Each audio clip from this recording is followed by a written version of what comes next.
Okay. It's our pleasure to invite the chair of the Saudi Youth for Sustainability Advisory Board and the KAUST Provost, Professor Larry Karen, to moderate our next panel discussion about re-imaging the role of education on sustainability with Dr. Susanna Nunes, Dr. Anna Margarita, Dr. Muhammad Noor al-Nabi, and Dr. Georgie Zakili.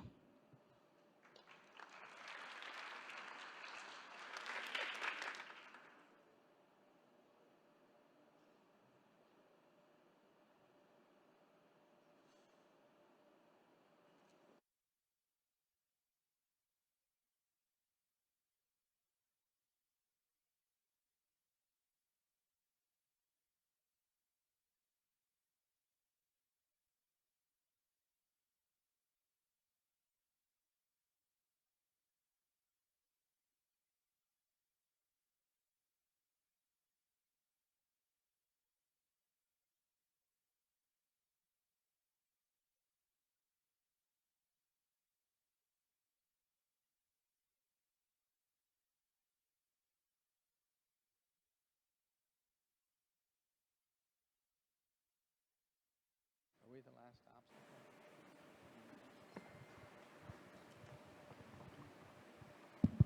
Okay, so I hope you guys can hear me okay. So Larry Karen, I'm the provost at KAUST. So what I'd like to do, so we're going to have a brief discussion about education and sustainability and how they come together. I know some of you are apparently going to have buses at 4 o'clock. And I have a call at 4 o'clock, so we're going to be done at 4, by 4. So what I'd like to do is first give everybody an opportunity to introduce themselves and talk a little bit about their journey in sustainability and also the role of education therein. So I'd like to start with our guest from Prince Sultan University. If you could please introduce yourself and talk about your perspective. Thank you very much, Dr. Larry. First of all, I am very honored and thrilled to be at KAUST. We used to call Prince Sultan University in Riyadh, we are a family. But I'm very thrilled and very delighted to say, like, we came to another family, namely Iman, Tina. They all are very welcoming. Thank you so much.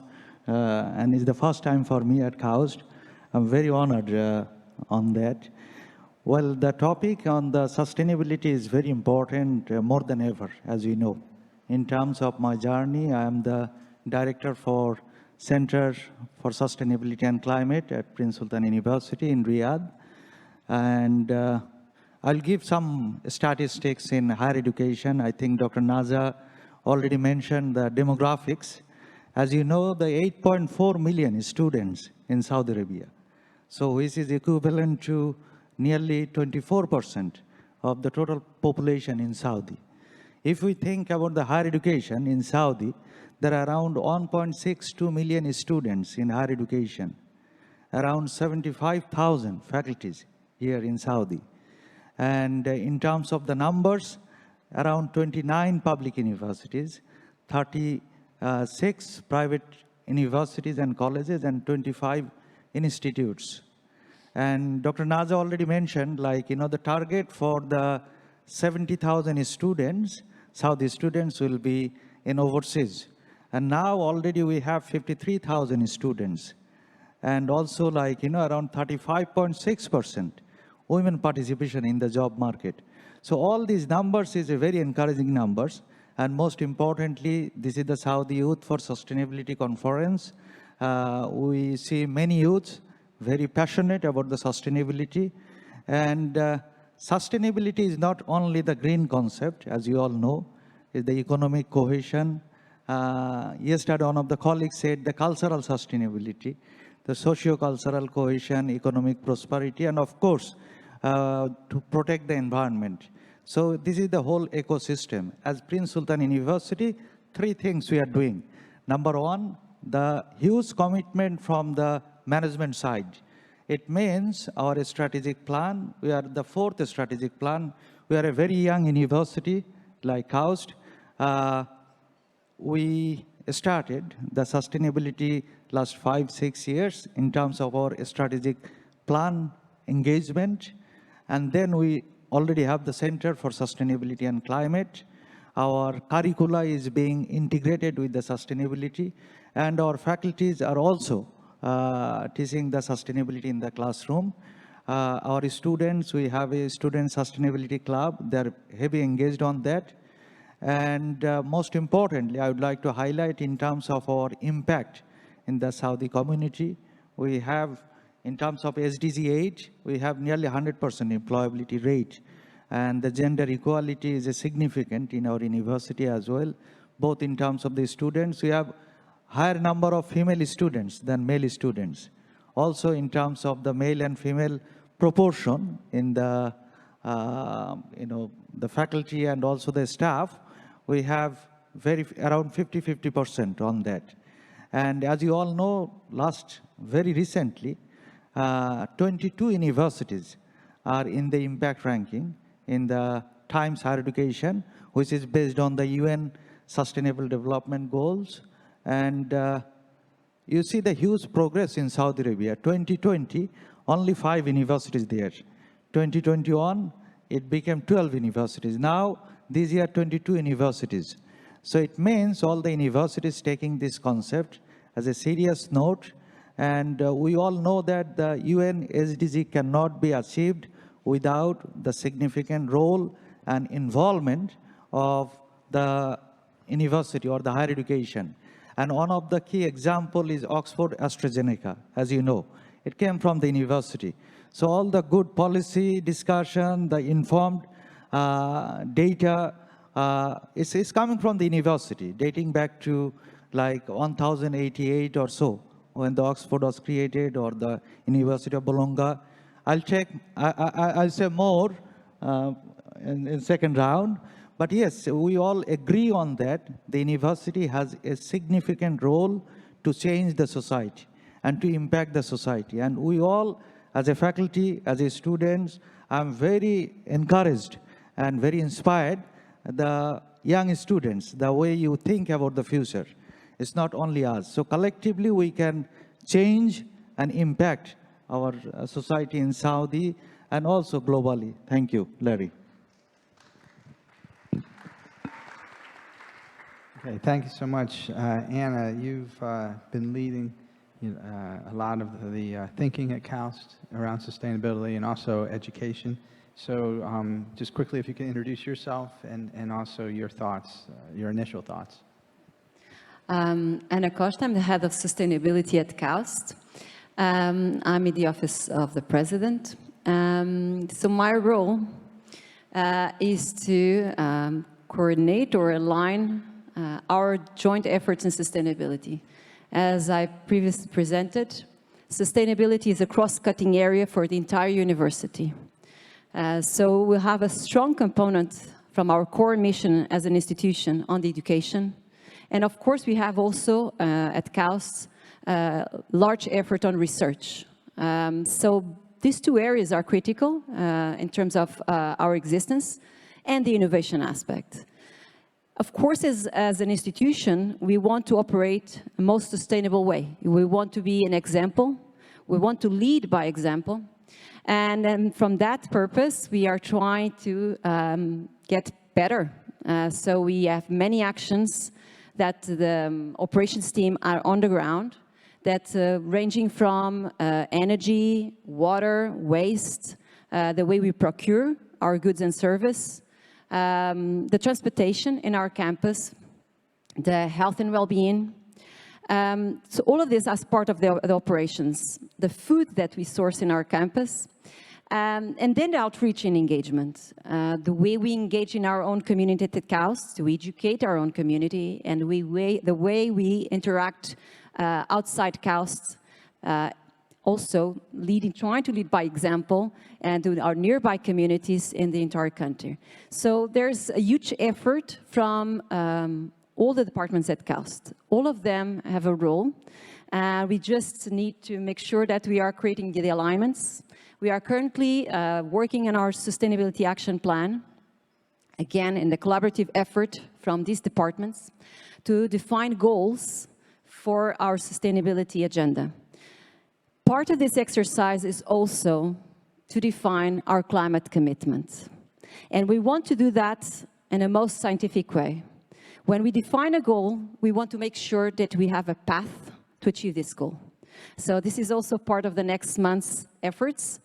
But going back to the education aspect, which is the core mission of a university, there's, of course, many courses at KAUST, and I would say all of our education is aligned with sustainability and the UN SDGs. But of course, there are components from sustainability which mostly are related to the social and economic aspects that not so much address it, because we are mainly a university that are doing the environmental sustainability. Now, this is the component that we are actually making an effort to bring in many aspects, eventually this future master or certificate in sustainability that will be bringing the complete position of sustainability from the 3 pillars. So this is currently an effort that is being undertaken by everyone at KAUST, and it's a long journey. Okay, yeah, thank you so much. Susanna, you want to introduce yourself and kind of give your perspectives, please? Okay, so I'm Susanna Nunes, so I'm the Vice Provost, but I am also Professor of Chemistry and Environmental Science and Engineering. So before joining KAUST, I was leading a group on membrane technology for sustainable energy. That means hydrogen technology, that means CO2 capture at that time. But it's long ago, it's more than 10 years ago. What we do here in terms of research is, again, membrane technologies serving systems or having separations which are more sustainable for chemical industry, petrochemical, pharmaceutical industry. I think in a country like Saudi Arabia, where you have really a very fast change, and you have a huge opportunity to make it really in the right way, to have it sustainable. It's much more different than in a country where you have a system established for a specific separation for decades, and then if you change, you have to really adapt and forget what you had. So it's more expensive than when you start from something that you are creating now in many sectors. And I think this is a huge opportunity, and we should work in advance, not only for capturing CO2, like we probably talk a lot, but also to have a process which are more efficient and economically more efficient and more sustainable also. And we are working on that, supervising students. And from the education, yeah, I think Anna is doing an excellent job in really leading the education on aspects of sustainability. If you saw the discussion yesterday, the panel discussion, I think one of the questions was so directly on our panel: what do the GIGA projects need? What kind of training, of people they need? What kind of training? And they really said they need someone with a deep understanding of what they are doing, like if they are chemical engineers or if they are environmental engineer, but then with that additional component of sustainability knowledge. So that's and I think this is what we are mainly promoting now. So, Gheorghe, can you please introduce yourself and your thoughts? Yes. Can you hear me? Okay, perfect. So I'm George C.K., and I'm an assistant professor in chemical engineering, and I joined KAUST about 3 years ago. And I lead the Sustainable Separation Engineering research group. And I've been involved in sustainable development for the last 5 years. So my research is really focusing on developing new materials that are more sustainable for separation processes, mainly for membranes. And I work closely with Susanna. Regarding the education, when I started to teach, then I realized that there are a lot of students who are really interested in sustainability, but they don't know much about it, and they were very curious. So after joining KAUST, my initial idea was to set up a new course for chemical engineering students that focuses on sustainability. And now I teach the Sustainable Process Engineering course unit. And this gives me an opportunity to actually try to embed sustainable thinking and critical thinking to the next generation. So they have this as a toolkit for their future work. And I'm happy to be here. So thank you for the invitation. Okay, thank you so much. So, so Anna, let me start with you with a question that I'd like the others to also address. So Anna, you're a PhD, you're a scientist by training, but you're also now very much involved in policy or other things related to sustainability. When we think about sustainability, you can only do so much in the lab. At some point, it has to get out in the real world, and it has to influence policy at scale. And so when we think about education and sustainability, it would seem to me that we have to think about education and the science of sustainability, but also in communication, policy. A scientist who is interested in making an impact in sustainability has to be able to talk to policymakers and to political leaders. And that's a different thing than writing a scientific paper. And so when you think about education and sustainability, and you think about young people that we're trying to educate, and then ultimately when they leave the institution, what skills do you think they need to master from the standpoint of science, communication, policy, et cetera, so that they're ready to make an impact in the world? That's a very good question.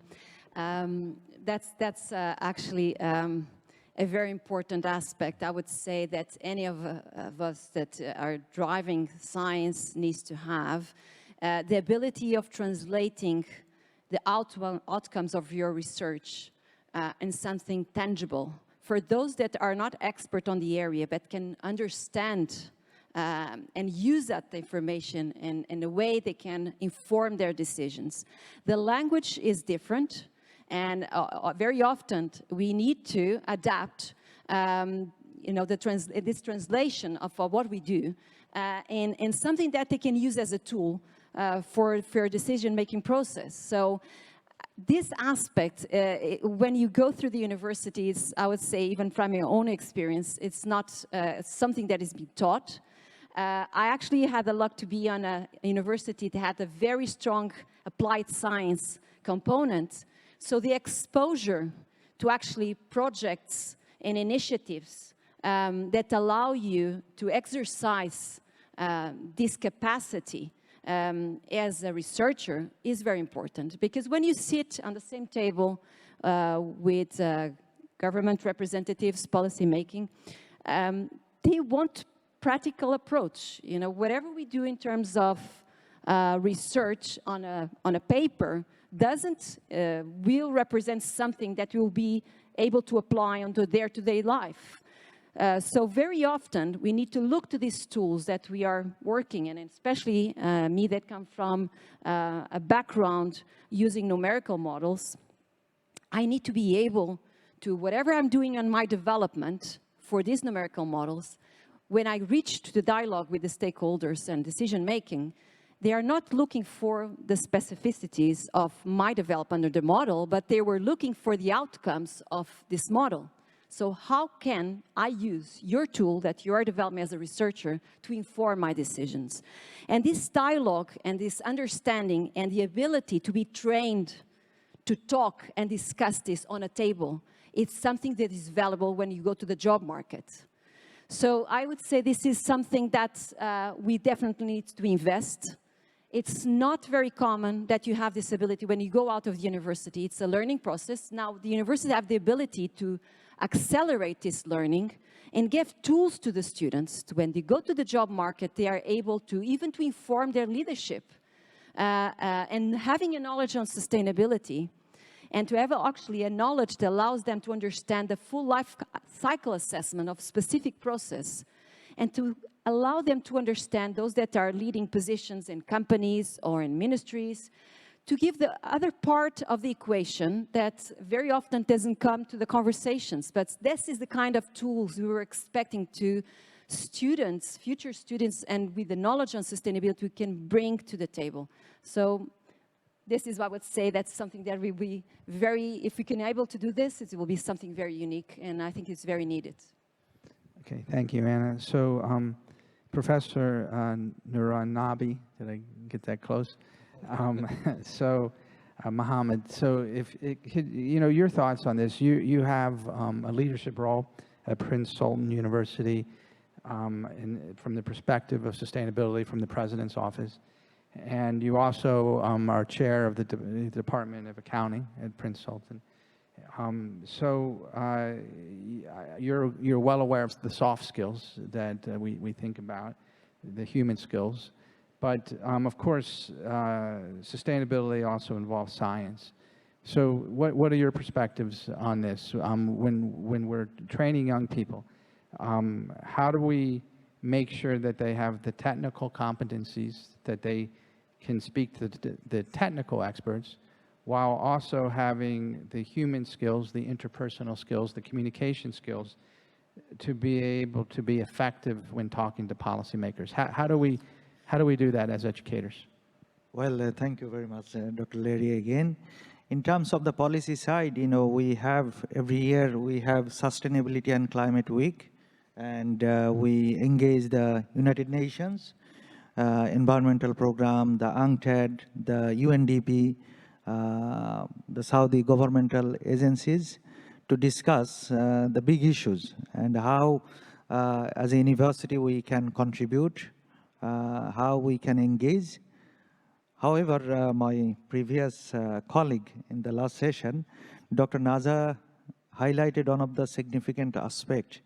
We need to have an organization, you know. So, for example, all the universities in Saudi, we are doing kind of different way. So we need to collaborate, we need to communicate, we need to share the best practice. And this year we are also participating with the G20 Indonesia, and the same discussions happening, like disintegration of the communication between the universities. And this is very much needed. And I think the Saudi Youth for Sustainability is a great initiative where all the Saudi students can come together, you know, regardless who is part of Saudi they belong to. In terms of your questions, particularly, Dr. Larry, for example, my background on business, politics and policy. And we have introduced a course, the sustainability governance issues. And as you know, part of the sustainability, the ESG is a big aspect, environmental, social, and governance. And the Saudi, last year, they placed on to the race to zero by net zero carbon country by 2060. And also the Tadawul, the Saudi Stock Exchange, a place to contribute around $400 billion US dollar investment on the environmental, social, and governance issues. So considering the Saudi market and also the UN SDG component, we developed a course applicable for the business student. The challenge, I think some of you highlighted, I think the discipline-based, the skills is very different. For example, you teaching the engineering, your skills for sustainability is different. The skills needed for sustainability for business education. You see, so this is another challenge. So what we did to avoid is college, they will have a sustainability course, but it will be within the discipline of the engineering, legal side, business side, and so on. This is how we can explore the concept in the classroom more effectively, because we agree the interdisciplinary is important or the multidisciplinary, but this concept to get maximum out of these and to prepare our students for the job market, they need the sustainability skills relevant to their field. Otherwise, it is very tough because, you know, it's like a Red Sea, the whole sustainability concept. So we as a leader, as a policymaker or the higher management need to think very carefully how our students can get the maximized output in terms of the job market as well. Because as I told you, the sustainability is a socio-cultural cohesion, economic prosperity, and protecting the environment. So these three ecosystem is a sustainability and the skills needed from all the aspects. Thank you, Dr. Larry. Okay, thank you so much. Georgi, I'll change gears a little bit. So Saudi Arabia, the Kingdom of Saudi Arabia, is currently undertaking transformation from the standpoint of its energy footprint and also the future of energy. Companies like Saudi Aramco are looking at things like hydrogen as a future fuel. And then we have NEOM, which hopes to be a city running entirely on sustainable energy, the home of hydrogen globally, hopefully. So what are your thoughts about how Saudi Arabia, and possibly through things like Saudi Youth for Sustainability, can utilize the ecosystem of Saudi Arabia as a laboratory for training in sustainability to position themselves for a career in this space? Yes, thank you, Larry. So in that aspect, I think Saudi Arabia today is an amazing place to be for our students, because they have so much opportunity to see all of these changes happening in their lifetime and during their education. And since KAUST has a lot of connections with all these initiatives, NEOM and so on, I think this really gives our students a very good chance to engage and actually shape these initiatives in the future. And we have a lot of faculty here at KAUST who are involved actively in the establishment of these initiatives, and there are many research projects going on in collaboration with Aramco and the other companies. So our students can really benefit from these. Okay, so Susanna, I'm going to give you the last word, and then we'll see if there are any questions. But you know, your thoughts, Susanna, on Saudi Arabia as a platform for training and sustainability, how the Saudi Youth for Sustainability can leverage Saudi Arabia, not just at KAUST, but throughout the kingdom, at Prince Sultan University and all of the universities around the kingdom. How would you suggest that SYS might try to leverage what is going on in the kingdom to provide really special opportunities for the youth of the kingdom and sustainability? Yeah, I think bringing KAUST to work together with the different universities is something that we have been doing and intensify more and more. And I think this is an opportunity to address also, to improve the training of all of us, so all the students that are being graduated. What Georgie also mentioned, the intense work with different initiatives in the kingdom, in the industry. I think this is an incredible place to be, with change going on and where you can shape this change, and where you can not only learn, but you use what you learn to really shape the future of Saudi Arabia.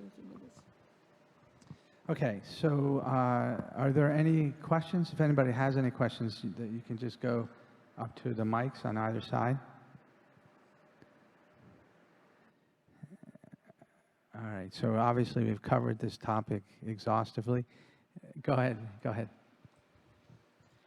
Hello, thank you so much for your time here today. I think my question is more about what is the role of art and culture and creativity, well-being in education to achieve sustainability and the SDGs. That's still a gap in our education system. We need more clarification. So Professor Anna, you want to take that? Art and culture. Yeah. Well, this is interesting. Yeah, I would say that creativity is an important part of what we need to drive in terms of sustainability. The expression that we can bring alive in terms of any forms of art contribute even to connection to the education. You know, a poem, music can help us to educate. Art piece can help us to educate. A story behind a specific art piece and collective effort, and for example, from a recycling of a waste, for example, it translates in a message. So we can always make a connection to any cultural, artistic movement and sustainability. And it has a very important component. Allow to express ourselves, even in terms of how we feel about sustainability, and allow others to understand our thoughts is also very critical. We do have also the responsibility to bring this creativity alive as part of sustainability. So yes, it's something that we need to encourage. We are a science and technology university. It seems that we don't have art, but we do have an Office of the Arts, and they are very committed with sustainability. Very often we see art pieces around the campus, and it's again a way of a call to action, raise awareness, educate. So it's in fact a very important point, and I think we need to bring more as part of the movement. Do you see a way, how can we do that? How can we integrate art and culture and creative ways of learning and teaching? Because classrooms today, yes, is giving us knowledge that we need, but it's basics. But in order for us to deal with the challenges that we're facing in the future and currently, we need new ways of thinking and looking at things and new ways interacting with our environment and ourselves. Do our classrooms today offer us that? Yes or no? If not, how can we do that? So let me take that. So first of all, welcome to the panel. So these are excellent thoughts, and what I would simply say is, first of all, we don't have all the answers, and I think we would all agree that the ideas you have and the passion that you seem to be showing is exactly what we need. And you know, this is the Saudi Youth for Sustainability program, and I would just simply encourage you to pursue those thoughts, because I think we all would agree with you. Connect me. Thank you. To add that, really to thank all the students for this organization. I think this idea of having students organizing conference is very important. We should really take that for other topics also, because that's the way of learning. It's really taking the responsibility and organizing an event like that, inviting important people, really the main players, and I think this is an excellent way to do it. I would agree, but I would add, for the next SYS conference, we should have something on the arts. I agree. I mean, the arts is a way of capturing, you know, the soul of people, and sustainability is certainly something that we need to capture people about. And so I would encourage you, this will not be the last time we do this type of conference, and we should absolutely do more in the arts related to this. Any other? Yeah, go ahead. Hi, thank you for the panel discussion. My question is, as we know, Saudi Arabia is, energy, mostly oil. And when we talk about sustainability, how we can match those two from standpoint of view. All right, Georgi, I'm going to let you take that. The hard questions I give to you guys. So energy and sustainability. So yes, we are here in Saudi Arabia, and of course, when we think about Saudi Aramco, even Saudi Aramco has a sustainability initiative. So energy, of course, there are different sorts of energies, but oil will be around for quite a long time. And therefore, there are still initiatives within sustainability that tries to make the petrochemical industry more sustainable. Did it? Yeah. Hello? Yeah. I think last October, the COP26 in Glasgow, our Crown Prince His Royal Highness Mohammed bin Salman, announced net zero carbon country by 2060. And there is a plan by 2030, the 278 million tons carbon dioxide emissions by 2030 per day. So like, it's a huge place. And the Prime Minister of the UK, Boris Johnson, tweeted based on that, this is a landmark initiative or the place by the Saudi government to move forward. So I think the plan we have, 3 things we need. I think all the panelists, we agree. Of course, as a higher education institutions, we have challenge. We need a plan. We need to action on that. And number 3, we need to publish. Many universities, not only in Saudi, global, this is the challenge for sustainability. We need to see the best practices. And I'm very amazed to see your new website today, Anna. We need the website, what other universities are doing, what best practices are there, to share the best way. It is very important to publish the data. And unfortunately, the global perspective, like few universities publish the data. So again, I think the Saudi Vision 2030, the Saudi Green Initiative have a very good plan and very encouraging figure to accomplish by 2030 and also 2060.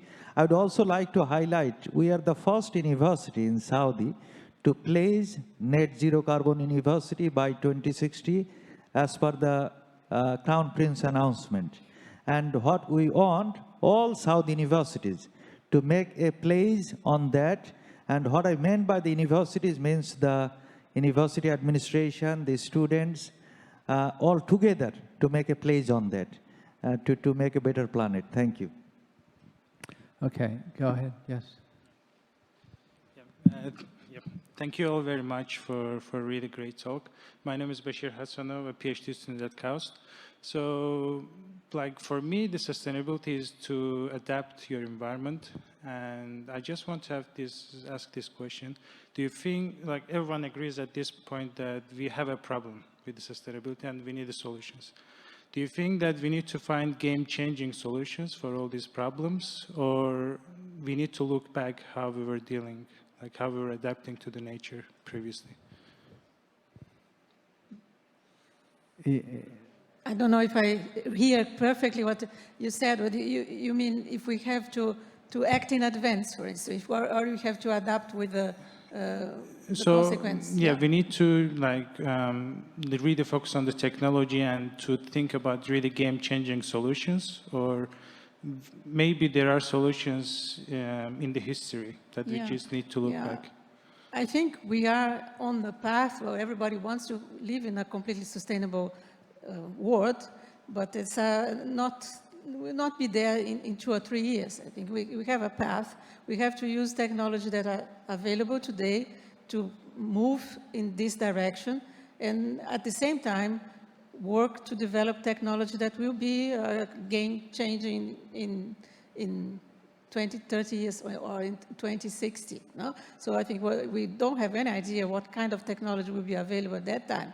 But to enable that, we need to use what we have now. We have to start in advance. Start now. We should have started long before, but really to use everything that we have today to facilitate that. But also be prepared to have new technology. Okay, so, all right, all right, so I think we're, okay, go ahead. I have one question. Do you think establishing a new concept similar to GDP in order to measure the performance and assess the country compliance to social, environmental, and economic will play a role? Because currently what I see is only relying on GDP. To Anna, Dr. Anna, please. Well, I must say that the alignment with GB it's not really the case, in the sense that, of course, money drives, unfortunately, our society. But I would say that under the framework United Nations and the Sustainable Development Goals, we have, as Dr. Najat showed before, KPIs for each country, and they are being measured. So currently Saudi Arabia, like other countries in the world that are part of the United Nations, are being assessed on their performance for sustainability. All the pillars of sustainability, being social, economic, environment, are there represented. And so these KPIs exist and being assessed. And again, it's actually are levers for the countries to act on each SDG. So it means that the effort is in all fronts, needs to be, and it's not only driven by on one specific KPI, but many of them. Perhaps we don't see it as it is a part of the overall driver of sustainability, but there is a pressure around these assessments, because every time a report comes out every year, the countries feel that perhaps they are not doing enough, or they need to act in order to move up in the ranking. We all want to get better. We want to work to a better world. So I would say that this is an understanding in terms of a country action towards sustainable development. It's bigger than the GDP and needs to be. Can I add something, Larry? You know, there are 4 out of 5 countries in the world are sharing less than 1% GDP for education. So this is a very key statistics, you know. GDP, because we're talking about the higher education, right? And if the country has less commitment to the higher education, innovation, like, you know, the infrastructure and so on, how you all can innovate? The guy, he said the technology, change. Like, you know, this needs the policymakers' huge commitment on the GDP, on the higher education. But unfortunately, the global, and this has to be communicated with the G20 or the policymakers and so on. But one of the aspect my colleague Dr. Anna said, GDP is not the key measure for the sustainability issue, because, you know, a lot of non-financial issues are here. So everything is one of the economic aspect. Yesterday I was very amazed because most of the questions were asking job market. I said this conference we are discussing sustainability, but you young people are very concerned about job market. The job market statistics are very good in Saudi Arabia. So I think it's not only about the financial indicator. It's both financial and non-financial indicators on that. Thank you. Okay, thank you. All right, we'll have one more question. Go ahead, please. Hello, everyone. My name is Aisha Somadani. Well, whenever someone talks about sustainability, many of us think of environment sustainability. And if we learn something during this conference, is that sustainability covers more aspects other than environment. How education will cover all these areas without neglecting parts, and how we integrate all these different aspects of sustainability without being very generic and losing the attention of the youth and the students.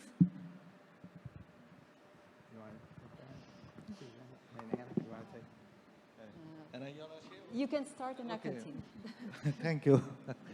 Well, you know, this is the big question you ask, and we are discussing last couple of years with the policymakers, the ministries, and so on. Of course, the university has a significant role for sustainability. The UN Sustainable Development Goals cannot be achieved without the significant role. You all are the future of Vision 2030. And as I told you, 4.63% of the population of Saudi are in the higher education sector. So you can see each of you can impact significantly in the Saudi community, right? So the role of the government, the role of the Ministry of Education, the role of the university, and the university's role 3 types. From the higher management, their commitment. From the faculty side, how they can bring this concept in the classroom practices, and the students as well. Your activities in the campus, your daily life, your social life, and then how the international policymakers are helping in this effort. So there are various multi-level stakeholders are engaged. We all need to work together. That's what we can say. And I'm very, because you see, like, you know, I came from Riyadh. I'm very grateful to our colleague in KAUST. This is how we need to, like, you know, collaborate, cooperate, share the best practices, and we can move forward. So, but with the Vision 2030 and these, of course, collectively, we can do something better for accomplishing Vision 2030. Thank you. Well, I must, coming from, we are in a science and technology university, of course, the environmental aspect is key here. How can we bring the other components and actually to allow students first to be in touch with subjects that are not being directly taught. So the idea of having a more holistic approach to sustainability in terms of the courses that are being offered. And again, as we said, diving into the curriculum and understanding how we can present the courses and lining them and making the connections to the United Nations SDGs, for example. But go beyond the classroom. The experience that students have, and I'm talking about the Students for Sustainability and the Saudi Youth for Sustainability in this university, and I hope this will be an example for other universities. The way we are doing things here are empowering students to be engaged with operations and the needs of our campus. So when they come with proposals and they need to exercise the thoughts, not on the environmental side, but look to the other components. Sometimes they come to proposals that, in terms of economic impact, are huge. And sustainability is a combination and equilibrium from all the aspects. So then they are put, in a way, a practical exercise of sustainability. Real projects, real work conditions. So I would say this exercise of having sustainability students embedded and actively working in our university, driving projects like this, like Professor Susanna Nunes said, the example of bringing this conference and the impacts of a specific initiative like this. So having these thoughts is also an important part of the education. So I would say that beyond the classroom, there is a role. And the university also have a responsibility to expose students to that component. They will get ready for the market if they have this experience. So it's a more comprehensive than only the classroom and the curriculum. It's actually to have the practical side of sustainability and real case projects. Great. Thank you very much. Yeah. Okay, so, all right, we'll go one more. Go. It's for Professor Anna. So I was really interested to one of your papers that you published in August 2009. It was about procedures for estimation of modeling uncertainty. So we have some issues related to the data existence in the market meanwhile in terms of research. Let me take the words from the United Nations report 2019. They said, knowledge is existed, but further research need to be undertaken. So from 2009, you said we need to just have a cooperation with other authorities, for example, to set some of the estimations. So my question is, from 2009 until 2022, right now, what was the conclusion that related to the partnership with the authorities? Is the estimation until now provide some of the modeling uncertainties? This is the question. Thank you for your time. Well, this is a very specific question. I will be happy to dive in more detail. We're talking about air quality models. I don't know if people are very interested to dive in. Actually, a very aspects of research that hopefully we'll have happening soon and also in our university. This is a translation for decision makers and policy makers. When you use this tool, so basically this paper from 2009 was actually assessing the uncertainty of certain models, and specific for air quality. And this has an impact as a tool. And this is critical why, when we use these tools and we inform decision makers about the outcome of a specific model, in this case air quality, which is the concentration of atmospheric pollutions in urban areas specifically, and to inform municipalities or governments to take action, air quality management, we need to tell them that we are using these tools that we develop under research. But there is an uncertainty associated to that. It means that everything that is there It's a reference value, but there is an uncertainty associated. So the paper comes under that. Thank you for reminding me from my long journey as a researcher. As part of the data and making the connection to sustainability, as Dr. Najah mentioned today, this is critical. We need to have baseline assessments to inform our decisions. And this is the part of a conversation we are having regarding, for example, our climate commitment, greenhouse gas emissions inventories. We can all make commitments. We can do it today, a pledge, right? We can say we want to be carbon neutral by 2040. But the question I put all of that is, how are we going to reach these targets, right? And this assessment can only be made if we make a first baseline and then inform our next steps based on this reference and keep tracking of our performance year after year. So this is a part of the uncertainty definitely is come, and when I will request now data to the operations team of our university on our transportation, our business travel, the emissions associated with business travel, our electricity consumption, of course there is uncertainty associated to that, we are aware of that, but it's data that is very valuable to inform our next steps. Okay, so thank you so much, everybody, all of speakers. I think we're going to call this session to an end. So thanks, everybody.